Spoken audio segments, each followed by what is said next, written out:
Alors, la communication suivante sera celle du professeur Aïcha Awad, qui va nous parler donc de la quantification de l'insuffisance aortique. Situation difficile, je ne sais pas s'il y a des situations faciles, mais elle va nous parler de situations difficiles. Bonjour tout le monde, mes chers amis, mes chers confrères, messieurs les présidents. Je suis ravie d'être associée à participer à cette session concernant les fuites aortiques, d'autant plus ravie que sur ce banc de présidence se trouvent des gens qui me sont très chers. Professeur Msbahi, avec lequel j'ai fait mes premiers pas en échocardiographie. Professeur Ariel Cohen, qui a su me guider et m'orienter et m'enseigner durant les 2 années que j'ai pu passer avec lui à l'hôpital Saint-Antoine. Professeur Belhaj, avec qui nous avons pu discuter longuement de différents patients, faut-il ou ne faut-il pas les opérer et que faut-il faire une fois qu'on les a opérés. Et monsieur le président de la Société tunisienne de cardiologie que je salue. Donc après ce préambule, on m'a demandé de vous parler de la quantification d'une fuite aortique dans des situations difficiles. Comme l'a bien souligné M. Belhaj, y a-t-il des situations faciles? Ce n'est pas toujours évident, mais on va essayer de voir un petit peu, de passer en revue différentes situations auxquelles on se trouve confronté dans la vie au quotidien. Donc la question à laquelle nous devrons nous atteler de répondre est de savoir si effectivement la fuite aortique est sévère.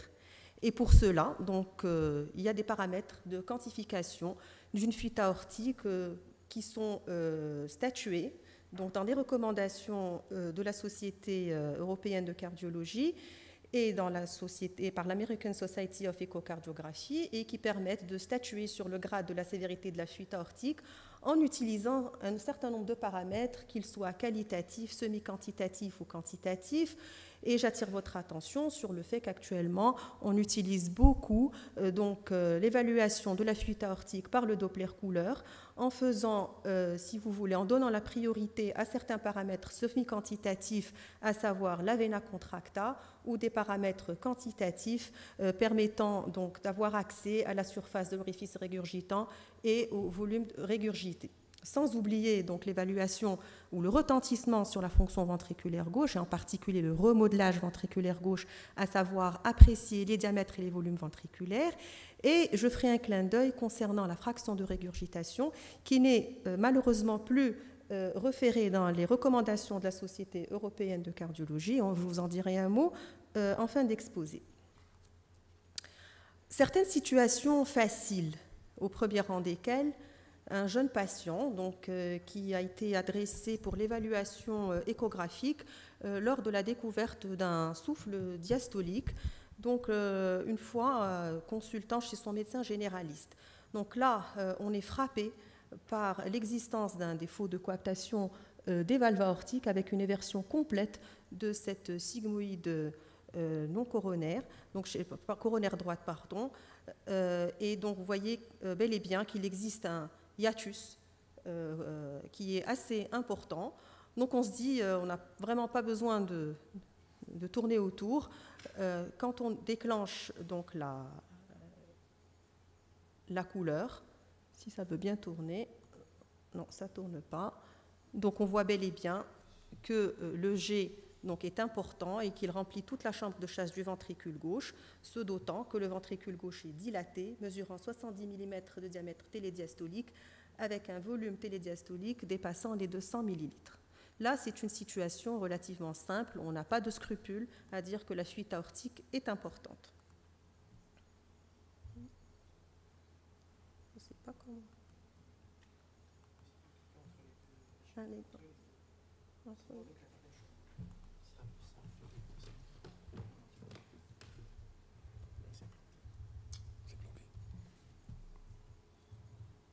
bloqué.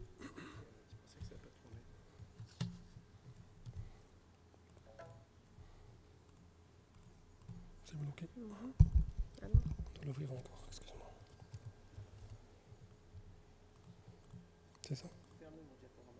Oui, je l'ai déjà fermé. C'est ça aussi bien? Oui. On va repartir, c'est ce qu'on s'est pas sûr.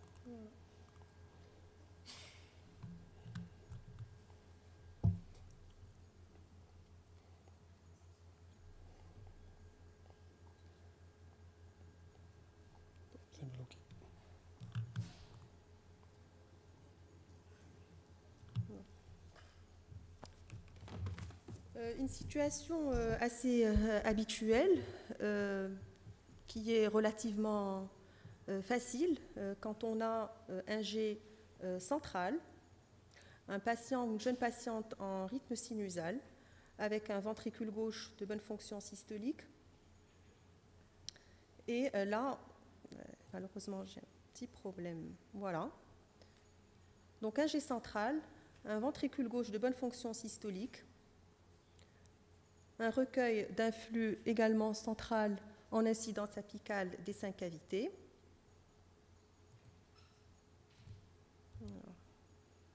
Voilà, comme je vous l'ai dit en début des topos, il est facile de pouvoir mesurer une vena contracta dans des conditions satisfaisantes en se mettant en parasternal gauche grand axe, en utilisant le zoom et en mesurant la vena contracta, c'est-à-dire la partie la plus étroite du G.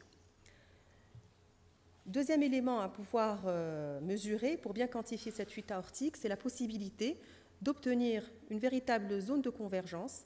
Et quand on a une zone de convergence qui s'inscrit de cette façon, il est facile de pouvoir mesurer le rayon de la zone de convergence, que ce soit en incidence parasternale gauche grand axe ou en incidence apicale des 5 cavités. Dans la première situation, en baissant la ligne d'aliasing vers le bas, et dans la seconde situation, lorsqu'on se met en apicale 5 cavités, en montant la vitesse d'aliasing vers le haut. Là, c'est juste une petite diapositive de rappel qui vous montre les différentes formules permettant d'avoir accès aussi bien à la surface de l'orifice régurgitant qu'au volume régurgité.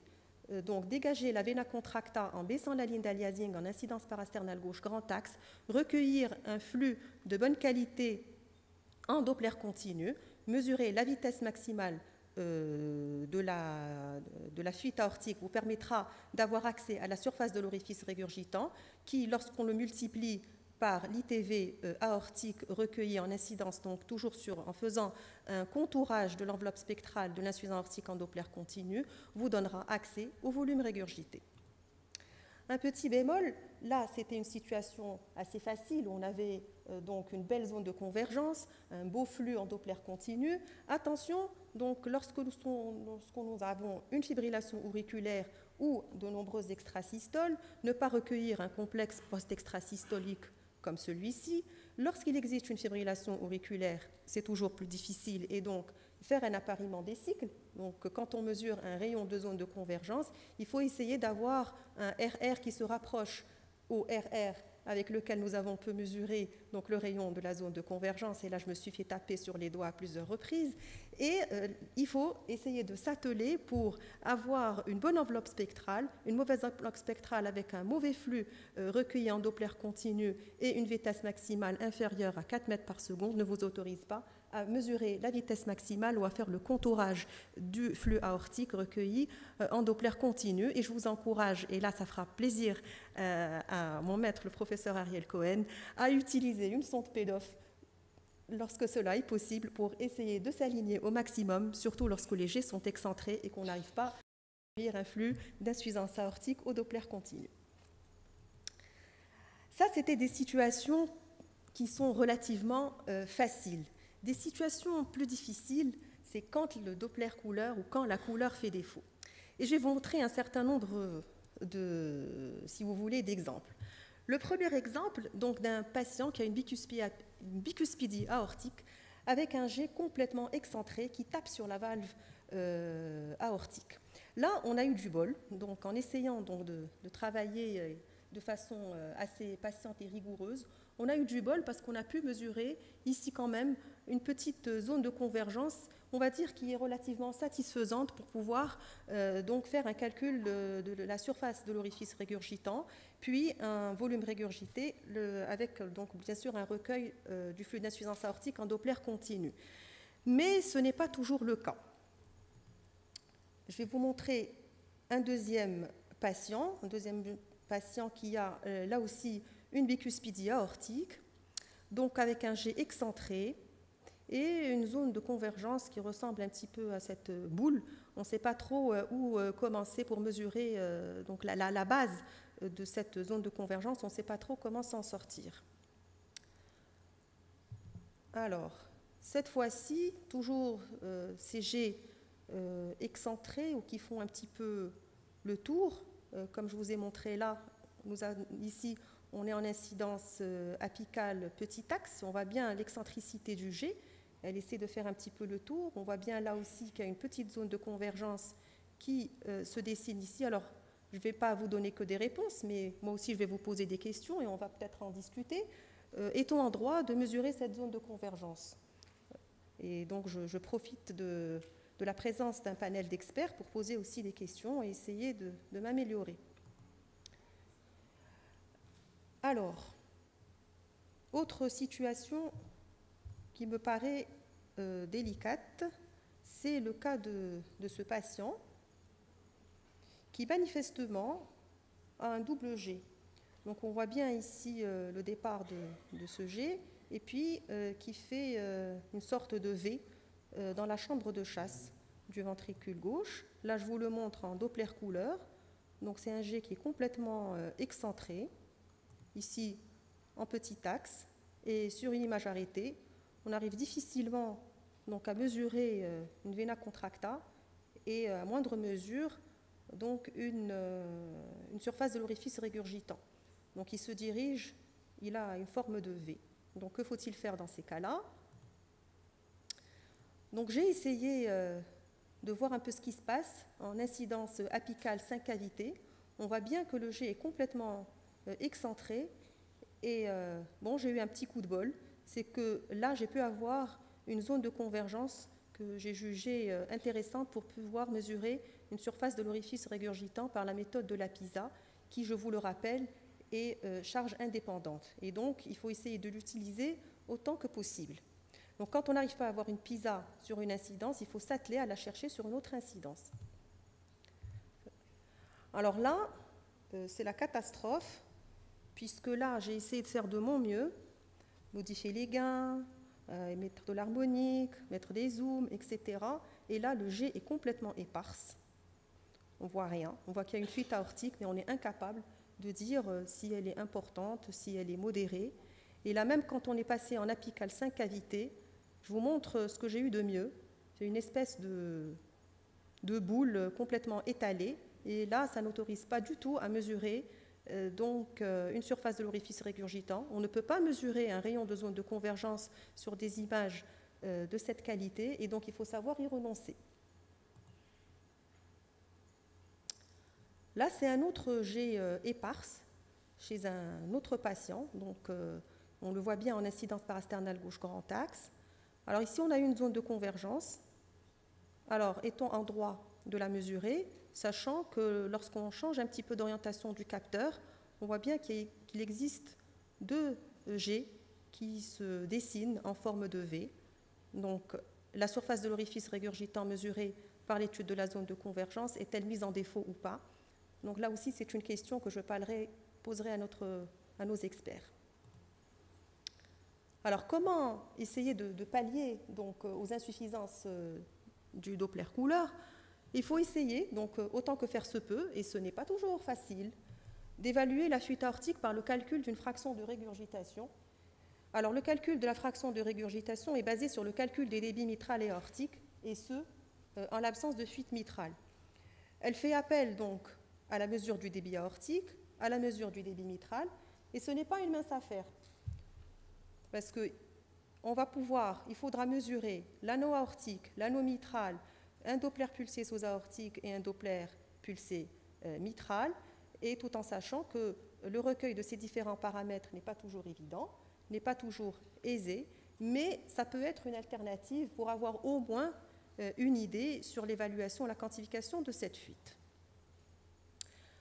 À côté de ce paramètre Doppler pulsé, donc il existe d'autres paramètres qui peuvent nous aider à approcher ou appréhender l'importance de la fuite. Ici, je vous montre un Doppler pulsé au niveau de la crosse, permettant de mesurer la vitesse télédiastolique de la crosse, ici en l'occurrence mesurée à 26 cm par seconde, qui peuvent témoigner d'une fuite plus ou moins importante. Et là, je vous montre la crosse du premier patient que je vous ai montré, là, le prolapsus de la cusp coronaire droite et qui montre là que la fuite est réellement importante en ayant donc ce genre de flux. On n'hésite pas à dire que la fuite est importante. Alors, juste un petit bémol concernant ce paramètre qu'il faut utiliser avec caution. Donc, c'est un paramètre qui connaît aussi certaines limites, en particulier dans les bradycardies importantes ou les tachycardies excessives, et lorsqu'il existe des chintes entre l'artère pulmonaire et l'aorte. Je pense que c'est un paramètre qui n'est pas à recommander. Bien sûr, apprécier, comme je vous l'ai dit en début de topo, l'importance du remodelage ventriculaire, et pourquoi pas un reflux, donc essayer de recueillir un Doppler pulsé au niveau de l'aorte abdominale, ça peut toujours être intéressant. D'autres situations aussi difficiles, bien qu'on ait accès donc, au Doppler couleur, je vais vous montrer deux petits cas cliniques d'un patient qui était porteur, donc il y avait une grosse dilatation ventriculaire gauche avec une dysfonction ventriculaire gauche assez importante, donc avec une fuite aortique qu'il faut quantifier donc pour dire au chirurgien faut-il ou non associer un geste de réparation valvulaire, en l'occurrence, puisqu'ici la valve aortique était anatomiquement saine ou pas, lorsqu'il existe un geste à faire sur l'aorte thoracique. Ici, en l'occurrence, l'aorte thoracique était mesurée à 68 mm. Alors, chez ce patient, vous voyez que le Doppler couleur en parasternal, il y avait aussi une image en V. Alors, en Doppler, si vous voulez, couleur en incidence apicale 5 cavités, une mauvaise qualité de PISA. On ne pouvait pas faire de fraction de régurgitation, d'autant que le patient était rapide en fibrillation auriculaire et qu'il avait une fuite mitrale associée. Donc là aussi, ce n'est pas une mince affaire. Enfin, je vais vous montrer un dernier petit cas clinique d'un patient polyvalvulaire avec une grosse dysfonction ventriculaire gauche qui a une pathologie mitrale et aortique. Donc là, vous avez une grosse fuite mitrale, une fuite qui est loin d'être négligeable, et on a une fuite aortique associée. Donc, faut-il faire une double correction valvulaire mitro-aortique? Certainement. Et là, je vais juste vous montrer qu'il ne faut pas perdre patience et qu'il faut s'atteler à mesurer des paramètres non charge dépendants, en particulier cette surface de l'orifice régurgitant et le volume régurgité. Voici donc les paramètres recueillis. Et enfin, quand on est bloqué en échographie transthoracique, y a-t-il d'autres techniques d'imagerie qui pourraient nous aider éventuellement à avancer? L'échographie transœsophagienne, peut-être chez les patients peu échogènes, mais on préfère l'échographie transthoracique donc pour essayer d'approcher donc les paramètres de quantification. L'échographie tridimensionnelle, on n'en a aucune expérience, et tout à l'heure le professeur Cohen a souligné que l'apport de l'écho 3D était encore titubant. L'IRM, peut-être dans la quantification, aurait une place pour mieux quantifier donc, cette fuite aortique, et cela sort dans les recommandations comme étant une recommandation de classe 1 pour essayer donc d'approcher ou d'appréhender au mieux l'importance de la sévérité de la fuite lorsque donc la qualité de l'imagerie en échographie transthoracique est suboptimale. Juste un petit point, c'est que quand on va demander à faire une IRM pour quantifier la fuite aortique, ça sera l'occasion également pour essayer d'avoir une idée plus intéressante sur la fonction systolique, les volumes diastoliques, les volumes systoliques, donc le remodelage. Après, c'est le remodelage du ventricule gauche. Alors, comment quantifier la fuite aortique par l'IRM? Je ne suis pas une spécialiste en la matière, mais l'IRM peut nous donner accès à un seul paramètre, qui est le calcul de la fraction de régurgitation, se basant sur le calcul des volumes d'éjection, sur le volume systolique et le volume le volume antérograde et le volume rétrograde, permettant donc d'avoir une approche de la fraction de régurgitation. Cette fraction de régurgitation est estimée triviale à sévère, donc en fonction des séries et en fonction de la méthodologie. Là aussi, les chiffres ne sont pas standardisés. Quoi qu'il en soit, une fuite aortique avec une fraction de régurgitation supérieure à 30% serait en faveur d'une fuite aortique significative. Donc, en conclusion, l'insuffisance aortique n'est pas toujours facile à quantifier, surtout lorsque la couleur n'est pas très exploitable. Il y a un intérêt certain pour une évaluation multiparamétrique, peut-être essayer d'utiliser ces paramètres Doppler qui sont passés un petit peu aux oubliettes pour essayer de s'en sortir, et probablement qu'il y avoir un apport incontestable de l'IRM pour aider à la quantification de ces fuites difficiles à quantifier, mais encore une fois, à l'IRM, on peut avoir accès qu'à un seul paramètre, qui est la fraction de régurgitation, et dont les seuils ne sont pas bien standardisés. Mais elle permettra de calculer les volumes, d'approcher la fraction d'éjection, et surtout de nous donner une idée sur les différents diamètres de l'aorte thoracique. Et je vous remercie.